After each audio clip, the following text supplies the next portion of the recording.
Hey guys, welcome back. ఈ రోజు మనం అయితే మళ్ళీ వాడపల్లి వెళ్ళిపోతున్నాం. క్లైమేట్ చూడండి ఎంత బాగుందో. అజ్ఞాతవాసి యాక్చువల్ గా వర్షం పడేలా ఉంది అని వద్దన్నాడు.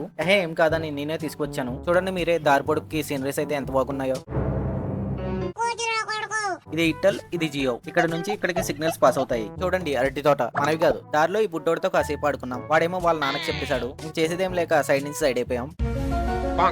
ఫైనల్లీ వాడపల్లి వచ్చేసాం గైస్. మార్నింగ్ ఎంత రష్ గా ఉందో ఈవినింగ్ అంత ఖాళీగా ఉంటుంది. ఇంకా మన బండి ఎక్కడ తగ్గేదిలే, డైరెక్ట్ గుడి దగ్గరికే. మార్నింగ్ కన్నా ఈవినింగ్ గుడి అయితే చాలా బాగుంటుంది. కానీ ఈ రోజు అయితే డబుల్ ట్రిపుల్ కలర్ఫుల్ గా ఉంది. కలర్ఫుల్ అంటే వేరేగా అనుకోకండి, ఆ లైట్స్ వాటి గురించి మాట్లాడుతున్నా. యాక్చువల్ గా నిన్న కళ్యాణం జరిగిందంట, దాని వల్ల ఆ గుడిని డెకరేట్ చేశారు. నార్మల్ గా కూడా గుడి అయితే ఈవినింగ్ బాగుంటుంది, కానీ ఈ రోజు అయితే ఇంకా బాగుంది. ఇంకా ప్రదర్శనలు చేసి దర్శనం చేసేసుకున్నాం. మనోడికి ఆవేశం వచ్చిందని కూర్చొని చవట చిందిస్తున్నాడు. ఇదైతే గుడికి బ్యాక్ సైడ్ పువ్వులతో వెంకటేశ్వర స్వామి నామాన్ని అలంకరించారు. మామూలుగా లేదు అసలు.